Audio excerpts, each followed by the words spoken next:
Olá, bem-vindo e bem-vinda. Eu sou Fernando Brian Frizarin, diretor técnico de operações da Fábrica de Inovação de Limeira, e esse é o podcast Carreiras. A Fábrica de Inovação tem a missão de articular, desenvolver e incentivar programas e projetos de inovação em Limeira, e para isso desenvolveu esse podcast sobre carreira profissional, para ajudar você a entender e investir no que é necessário para se consolidar no mercado de trabalho tão competitivo e inovador da atualidade. Nesse episódio, falamos sobre como se preparar para uma carreira, seja ela qual for, com os diretores dos principais colégios técnicos de Limeira, o COTIL, a ETEC Trajano Camargo Neves, o SENAC e o SENAI. Quais as principais dicas e opiniões de como alguém pode se preparar para o mercado de trabalho da melhor forma possível e com a maior chance de sucesso? Eu estou aqui com a Sueli Miwa, gerente do SENAC em Limeira. Sueli, obrigado por ceder o seu tempo, de vir aqui falar um pouco de como as pessoas podem se desenvolver melhor para engajar e ter sucesso numa carreira profissional. Obrigada, Fernando, pelo convite. Muito bacana estar aqui participando com você, com a equipe da Fábrica de Inovação, né? Já parabenizo aí pela iniciativa. Obrigado, Sueli. E antes de começar, antes de a gente bater o nosso papo, eu queria que você contasse um pouquinho como é que você chegou no cargo que você está agora, gerente do SENAC em Limeira, Sueli. A gente vai falar de carreira, né? Como é que foi a sua carreira até chegar aí? A minha história é um pouquinho longa, né? Eu trabalho no SENAC já há 27 anos, e eu comecei lá atrás como trainee, né? Não era aprendiz, mas era um processo de trainee, e foi um processo de 1 ano. A partir desse período, eu fui efetivada como técnico coordenador de área, onde eu passei por várias unidades. Durante 8 anos eu exerci essa função, e depois passei para a carreira gerencial também em algumas unidades, né? Então, eu passei por 8 unidades, na verdade, e é interessante dizer que para o crescimento profissional é importante a gente ter esse olhar para sair da zona de conforto, né, Fernando? Porque eu precisei olhar para as oportunidades, né, e ter esse desejo também de crescer e sair da minha zona. Quando eu falo sair da zona de conforto, eu precisei sair de cidade, deixar família, às vezes, né, abrir mão de algumas coisas pensando na carreira. E no conhecimento também, né? Eu acho que é muito importante, quando a gente pensa no crescimento profissional, a gente olhar para o conhecimento que a gente já tem e o que é necessário para a gente construindo essa carreira, né? A minha primeira formação foi em administração de empresas. Quando eu entrei no SENAC, foi com essa formação. Aí, a partir daí, eu fui fazer uma pós em hotelaria, que era uma área também que me interessava bastante, que é uma área de atuação do SENAC. E aí, quando eu me tornei gerente, eu fui fazer pedagogia, né? Eu sou gerente do ponto de vista administrativo e diretora do ponto de vista educacional. Então, pedagogia era um tema que era importante para o exercício da minha função, né? Então, fui fazer pedagogia também, gestão de pessoas, que também é fundamental, né? Acho que para qualquer gestor aí, independente do segmento que atua, conhecer e estudar um pouco sobre isso. E atualmente eu faço psicanálise. Então eu digo que para construir uma carreira a gente tem que investir no conhecimento, sempre, e a vida inteira, né? A gente nunca pode parar de estudar e de aprender. Eu acho que o mundo está sempre em mudança, né, Sueli? A gente não pode parar, a gente tem que acompanhar essa mudança. A gente ouve tanto falar isso, né? E é real. A gente está no mercado de trabalho, né? No seu caso, por exemplo, há tantos anos, né? Passou por tantos cargos. A gente tem que mudar. E eu acho que o mundo muda a gente muda o mundo, né? E vai sempre caminhando em frente. E a gente vive num mundo que as informações e essas mudanças, elas ocorrem de maneira exponencial, né? Então, a necessidade de a gente buscar cada vez mais se atualizar para qualquer carreira, né? Ela é fundamental. E aí, você olhando esse contexto como gestora, né? Como diretora pedagógica, na sua visão, quais as habilidades você acha que o jovem, ou qualquer pessoa que queira ingressar numa carreira de trabalho hoje, precisa desenvolver para se dar bem? Eu acho que hoje em dia, assim, entre tantas outras, né, a proatividade, a questão da comunicação e do autoconhecimento, mas hoje eu vejo como, assim, uma habilidade fundamental é a questão colaborativa, sabe? A atitude colaborativa, o compartilhamento, a criatividade, e principalmente uma das que eu considero uma das mais importantes é a questão da resolução de problemas, né? Hoje a gente vive numa complexidade imensa, e o profissional, o estudante que tem essa habilidade, né, que consegue desenvolver essa habilidade de solucionar problemas, ele está já um passo à frente aí no mundo do trabalho. Quando você diz solucionar problemas, consegue dar um exemplo? Aprender a programar, né? Entender o mundo de uma forma sistêmica e algorítmica. Você acha que facilita isso? Como que seria esse solucionar problemas? Qualquer tipo de problema, vamos imaginar assim, o Senac trabalha com uma metodologia de projetos, por exemplo, né? Então, quando a gente traz para o aluno essa possibilidade de desenvolver um projeto, é para ele olhar para a comunidade ou para o universo do trabalho dele mesmo dentro das empresas, uma situação desafiadora, né? O que nós temos hoje de desafio no nosso entorno, né, na indústria, no comércio, numa problemática. Em cima dessa problemática, ele vai pensar em solução, e soluções criativas, né, que tem a ver com inovação também. É nesse sentido que eu falo solucionar problema, entende? Desde os mais simples até os mais complexos. E como é que você acha, então, que o jovem pode entrar nesses desafios, né? Se autodesafiar ou estudar num lugar que desafie ele para ganhar essa experiência? Como é que vocês fazem isso aí? Eu acho que esse é um passo importante, né? Escolher o primeiro importante é ele escolher a área que ele gosta, né? Que ele se identifica. Essa é uma outra questão também, do ponto de vista aí da gente olhar para a carreira e crescimento na carreira, é olhar para aquilo que gosta de fazer, né? Porque às vezes a pessoa vai para uma área que ela não tem afinidade, também não evolui. Então, acho que é um passo importante. O que eu gosto de fazer? O que me interessa, né? E aí, buscar uma formação. No caso do Senac, a gente trabalha muito com uma proposta pedagógica baseada em metodologia de projeto, e que traz também a questão do protagonismo e da autonomia do aluno. Quando a gente fala de projeto, é exatamente nesse sentido, né? Em cima de um problema, da identificação de um problema, ele vai trabalhar a solução, e depois, a partir dessa solução, tem uma metodologia, né, que é uma construção, inclusive, coletiva. Isso é feito muito em grupo, onde as pessoas conseguem desenvolver também essa habilidade da atitude colaborativa, né, e a partir dessas conversas e estudos e uma metodologia específica, ele vai buscar a solução. E a partir dessa solução, ele cria uma síntese, né, e ele apresenta essa síntese. Então, é muito baseado na vivência da teoria aliada à prática em situações reais de trabalho, né.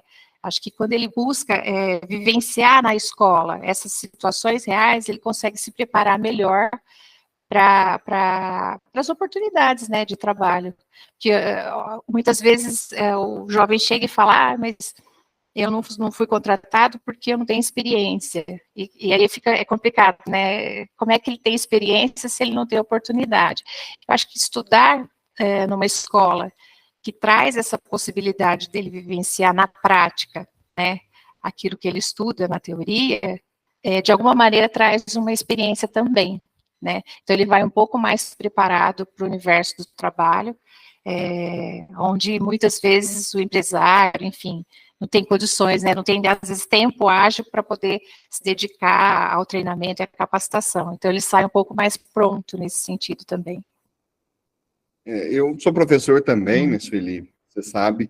Às vezes eu ouço dos meus alunos assim, professor, não sei porque que a gente tem determinada disciplina, né? Isso aí eu aprendo na internet, eu aprendo no YouTube. Agora, mais com o chat GPT ainda, né? Entrando na vida das pessoas aí com a inteligência artificial. Eu tenho o meu discurso para dizer que isso não é assim, né? Que a gente precisa da educação formal. Mas o que você diria para esse jovem? Qual é o papel da educação formal, né, dele estar aí na escola, dele estar aí fazendo uma aula, participando de um curso, é importante para a formação dele? Eu acho que o papel da escola é criar esses espaços, né, esses espaços coletivos de aprendizagem, onde vai possibilitar o protagonismo e a autonomia do indivíduo, né? Acho que a escola tem esse papel que é muito importante. E outro dia também eu vi um conceito sobre a função da escola que me chamou a atenção, que eu destaco também, que é uma grande agência humanizadora, né? Acho que a escola também tem esse papel de trabalhar as relações pessoais, né? Humanizar mais. A gente vivemos, né, um processo de pandemia, de isolamento, muitos jovens, inclusive, não têm a experiência do trabalho presencial, né, com o trabalho remoto.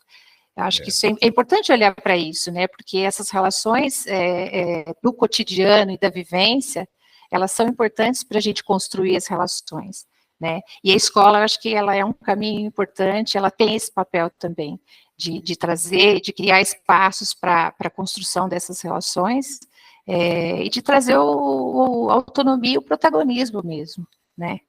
Eu vejo dessa forma. E algumas pessoas falam assim, mas eu não sei se eu devo fazer esse curso ou não, dependente da carreira que escolha, que fala, mas eu acho que eu vou ter dificuldade, né?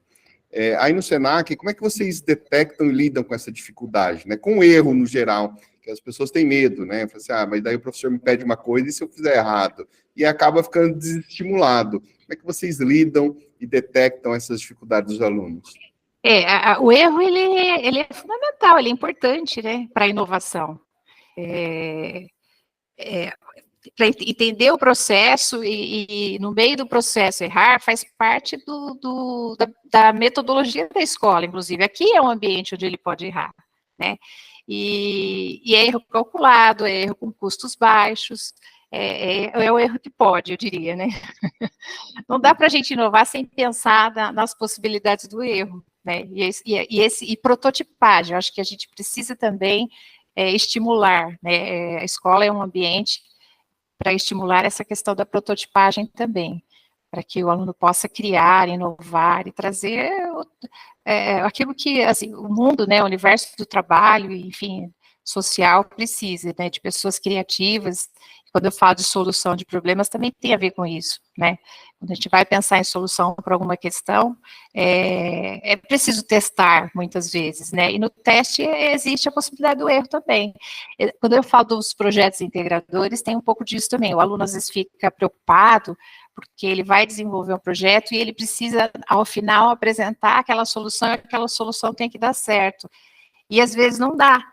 E a gente fala isso para o aluno, não tem problema que não deu, porque o percurso formativo, né, tudo que ele desenvolveu para chegar, a metodologia que ele desenvolveu, né, para chegar numa solução qualquer, é o mais importante. O trajeto, né, o que ele vivenciou no percurso, ele é mais importante do que o resultado em si. Então, dentro do ambiente escolar, ele pode sim errar. Na maioria das vezes dá certo, mas quando não dá, ele identifica por que não deu também, né? Mas ele conhece o processo. Ele consegue desenvolver, né, essa sabedoria, eu dizer conhecimento, mas acho que é mais sabedoria, saber o que deu errado e por que deu errado. Exatamente, porque isso é o mais importante, né? Você ter a clareza do porquê que deu errado. Porque às vezes a pessoa faz alguma coisa e errou e não consegue identificar por quê, e ela vai cometer os mesmos erros, talvez, sempre, né? Então, quando você tem essa clareza do processo, fica mais fácil e aí o desenvolvimento acontece de fato, né? Mas o jovem tem essa preocupação, né, de que tudo tem que dar certo, mas a escola tem que ser um ambiente seguro e que proporcione esses espaços, né, que possibilitam o erro também. Limeira é um APL de TIC, né, de Tecnologia da Informação e Comunicação. APL, para quem não sabe, é um arranjo produtivo local. É uma certificação que o governo do estado de São Paulo dá para a cidade, dizendo que aqui existem muitas empresas e um ambiente de negócio favorável à tecnologia da informação e comunicação, que é a área que eu atuo profissionalmente e também academicamente. E a gente vê que falta muita mão de obra, né? Eu vejo a fábrica de inovação lida com todas as empresas de tecnologia da cidade, praticamente, as grandes, né, são associadas à fábrica, e a gente vê o pessoal reclamando bastante, olha, mas não tem mão de obra, não consigo contratar, tenho vaga aberta há mais de um ano, e, por outro lado, a gente vê as escolas, né, que eu citei no começo, do episódio, né? O COTIL, que é o Colégio da Unicamp, o Trajano, que é do Centro Paula Souza, vocês do SENAC, o SENAI, a gente forma muitos alunos, né? A gente não forma alunos suficiente para a quantidade de vagas, ou algum gap aí, alguma coisa a ser identificada? Eu acho que a gente não forma, talvez, para o número de profissionais que a cidade demanda, mas também, acho que talvez a gente precisa também desmistificar um pouco, sabe, a área. Porque acontece, muitas vezes, a gente ter vagas e não preenche 100% dessas vagas na área, né. Então, acho que desmistificar, trazer essa coisa de mostrar um pouco mais do que é a área, a possibilidade do mercado de trabalho também, é uma coisa que o Senac faz com uma certa frequência, é importante, né, porque quando eu falei lá no início, da importância das pessoas se identificarem nas áreas que elas gostam, será que a gente não está achando pessoas que gostam dessas áreas, né, tão importantes que é da tecnologia, que daqui para frente vai demandar cada vez mais, e como que a gente faz para levar o conhecimento para essas pessoas, para que elas possam tomar gosto, talvez, né? Eu acho que é um pouco da falta de conhecimento mesmo, do que é a área, porque é ampla, né? Quando a gente fala de TI, às vezes fica focado num segmento só, mas ela é muito ampla. Acho que levar mais isso para a população pode ser um caminho interessante também, sabe? Porque às vezes as pessoas acham que não é para mim, né? Não quero ser programador, mas não tem só programador na área de TI, né? A pessoa fala, mas é muito difícil. Na verdade, não é. Eu costumo brincar até que tudo é difícil até que você aprende. Uhum. Depois que você aprende, as coisas deixam de ser difíceis. Mas eu percebo também que, além dessa formação técnica, né, realmente, eu acho que precisa incentivar as pessoas, mostrar para elas como é que é, não só TI, todas as carreiras hoje em dia, né, tá tudo bem difuso, né, tá tudo meio confuso, mostrar e que qualquer lugar, qualquer escola, qualquer emprego é para qualquer um. Mas, além dessa formação técnica, eu vejo que precisa ter uma formação emocional, né, uma competência comportamental aí que precisa ser desenvolvido. Todas as escolas eu sei que passam por esse processo, né?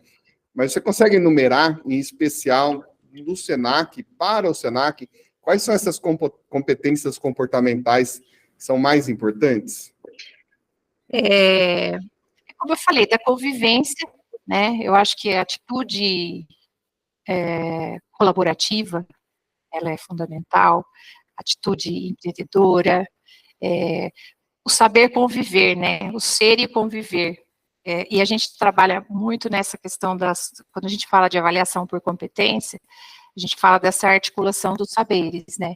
Então, nós olhamos muito para isso dentro do Senac. Então, o saber que tem a ver com o conhecimento técnico, científico, com o saber fazer, que é a habilidade, né, da determinada atividade profissional que ele escolheu, e o saber ser e conviver, que tem a ver com a ética, postura ética, que tem a ver com tudo isso.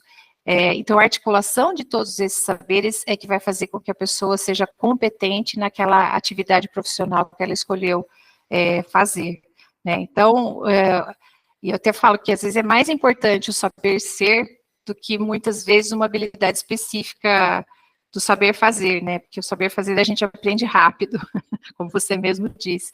E dentro do ambiente profissional também, né? Você chega, você já vê e já, às vezes, de forma muito rápida, a gente aprende.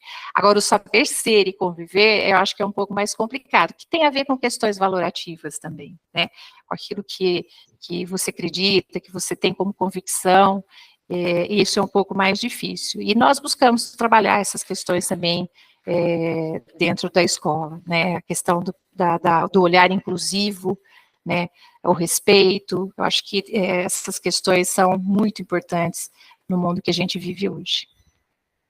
O SENAC tem cursos presenciais e à distância, né? Nós temos presenciais e à distância. Hoje o SENAC trabalha com 13 áreas do conhecimento, né? Nós temos um portfólio de mais de 1.400 títulos, e dentro das áreas do conhecimento, muitas outras possibilidades, né, de modalidade, curso técnico, curso rápido, para aqueles que já são formados, né, que precisam de aperfeiçoamento, e a graduação à distância também. Então, nós atuamos com a área de bem-estar, né, massoterapia, podologia estética, que são áreas, inclusive, que as pessoas podem empreender, né, que muitas vezes tem aquela visão de que, preciso arrumar um trabalho, preciso de uma carteira assinada. Isso também é uma coisa que precisa repensar, porque o mundo está em transformação, né, hoje as pessoas têm que olhar um pouco mais, para tirar um pouco desse olhar da carteira do trabalho, né, empreender é importante, e essas áreas, elas possibilitam isso. A gente tem muitos alunos que saíram daqui já abrindo seus próprios negócios, né, as suas salas de estética, de massoterapia, e podologia. Nós temos a área de administração, que é uma área mais ampla também, né, que possibilita aí uma formação em comércio exterior, contabilidade, finanças, recursos humanos, logística, que é uma área também bem bacana, aí tem um mercado de trabalho interessante, e a área de administração também, que abarca aí, né, toda essa área de administração e negócios. Segurança do trabalho também, que é uma outra área bastante interessante, né, que trabalha com a prevenção e é uma profissão regulamentada. Moda, às vezes as pessoas falam moda, mas é um mercado também gigante, né, de atuação em várias frentes aí, de produção de moda, de confecção, a saúde, né, em si, que a enfermagem, a gente não tem enfermagem em Limeira, mas o Senac atua também, que a gente tem especialização em enfermagem do trabalho e farmácia, a área de design de interiores, design gráfico, a área de tecnologia, né, que a gente está falando, técnico em informática, técnico em design gráfico, manutenção de micro, rede de computadores, programação, segurança da informação, tudo isso contempla aí a área de TI também que o Senac atua. Comunicação e marketing também, e idiomas, né, a gente faz, quando eu falo idiomas, a gente atua aqui localmente com Libras, que também é muito importante, né, a gente tem tido uma procura bem legal, porque as pessoas estão entendendo também a necessidade e essa importância, né, da atitude inclusiva também. É mais ou menos essas áreas aí que a gente tem de atuação aqui em Limeira. A gente costuma dizer, só não estuda quem não quer, né? Porque a área tem a vontade, tipo de curso tem a vontade. Mas aí agora com essa coisa do trabalho remoto, né? O trabalho presencial, aí tem o ensino remoto, né? O EAD, o ensino à distância, o ensino presencial. Você acha que existe isso, o ensino presencial versus o ensino EAD? Ou o trabalho presencial versus o ensino, o trabalho remoto? Você acha que é versus mesmo, né? Contra, são antagônicos ou são complementares, ou é uma trilha a ser seguida? Quando alguém pergunta para você assim, Sueli, eu não sei se eu faço um curso presencial ou EAD, como é que você explica essa relação e esses tipos de curso? Eu acho que são complementares e tem muito perfil, sabe? Eu acho que tem o perfil daquele aluno, daquele indivíduo que vai para o ensino à distância, aquele que quer o presencial. A gente tem dos dois, tanto que o Senac atua nas duas áreas, né, nas duas modalidades. É uma tendência, inclusive, do híbrido, né, de, mesmo nos cursos presenciais, parte da carga horária ir para o modelo remoto, mas eu acho que não compete, não. Eu acho que tem público e perfil para as duas modalidades, e são formatos diferentes, né? Tem muita gente que não se adapta também ao ensino à distância, né? Porque às vezes as pessoas acham que o ensino à distância é mais fácil, não é. Pelo contrário, ele requer muita disciplina, ele requer muita organização, né? E um trabalho mais autônomo, inclusive, né?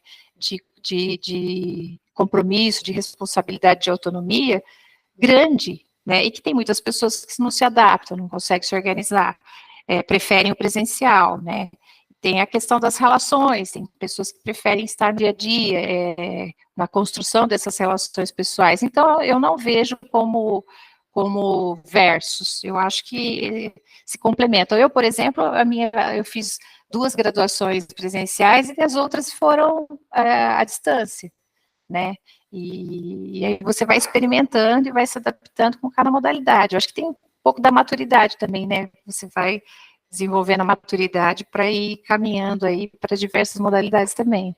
Eu vejo um pouco disso. A gente citou, né, aprender coisas no YouTube, tecnologia, ChatGPT, inteligência artificial, no ensino. Mas quando você olha para o mercado de trabalho, né, para o trabalho em si, nessa atividade profissional, frente a essas tecnologias todas, como é que você vê o trabalho do futuro? Como é que, vamos fazer um exercício de adivinhação, né, de futurologia, como é que você acha que vai ser isso e como é que as pessoas têm que se preparar hoje para esse futuro que está aí, ó, na porta já? Olha, é difícil, viu? É difícil falar, mas a gente precisa olhar para as tendências, né? Eu acho que quando a gente fala da tecnologia e da inteligência artificial, a gente já está vivendo, né? O fato da gente ter um telefone celular na mão, ele já a gente tem tudo, né? Você consegue administrar coisas da sua casa pelo celular, do seu trabalho, das suas questões financeiras. Então, a gente já vive de alguma forma, né, essa questão da inteligência artificial. Agora, eu acho que para o futuro do trabalho, eu acho que as pessoas precisam se preparar. E quando eu falo se preparar, como eu vejo isso? Primeiro, entender o que é a tecnologia, entender o que é a inteligência artificial, fazer cursos, estudar sobre isso, né? O segundo ponto, eu acho que desenvolver habilidades que complementam as tecnologias e as inteligências artificiais, como a criatividade, como a inteligência emocional, que isso a tecnologia não vai trazer, né? É do humano isso. É o pensamento crítico, como eu falei, a questão da solução de problemas, isso é do humano, né? Por exemplo, na área médica, a tecnologia vem para trazer, por exemplo, resultados de exame em segundos, mas quem é que vai lidar com essa informação? É o médico, é o humano, né? Que ele é insubstituível. E por último, eu acho que aprender com a tecnologia, com a inteligência artificial, fazê-la aliada, né? E não adversário. Acho que ter a inteligência artificial e a tecnologia como nossa aliada. Acho que é um pouco disso. Agora, mais para o futuro, eu não saberia te dizer, não. Acho que é difícil. É bem difícil. Sueli, muito obrigado. Compartilhar não só o conhecimento, mas essa sua sabedoria vasta com a gente e para orientar um pouco quem está buscando o primeiro emprego, né? Quem está procurando entrar numa carreira, seja ela qual for, são dicas super valiosas e eu tenho certeza que entendendo isso, seguindo esses conselhos, vem aí uma carreira profissional de bastante sucesso. Fernando, uma questão importante também para quem busca o primeiro emprego, principalmente os mais jovens, né, de 14, 15 anos, a porta de entrada pode ser também o programa de aprendiz, né? O Senac tem esse programa também. Eu costumo dizer para os nossos alunos aqui aproveitarem essa oportunidade de 1 ano e 7 meses que eles ficam no processo, né, que daí são 2 dias de aula no Senac e o restante dentro da empresa. Também é uma grande oportunidade para desenvolver competências ali do mundo do trabalho e depois, com essas experiências, se tornar um pouco mais competitiva para as vagas que eles terão, né, oportunidade no futuro também. Então, uma porta de entrada interessante também pode ser o programa de aprendizagem. Ele, mais uma vez, obrigado. E você que assistiu a gente até agora, lembra de curtir o vídeo, lembra de seguir a Fábrica de Inovação nas redes sociais e visita o nosso site para conhecer a gente melhor, fabricadeinovação.org.br. Até mais, até o próximo episódio.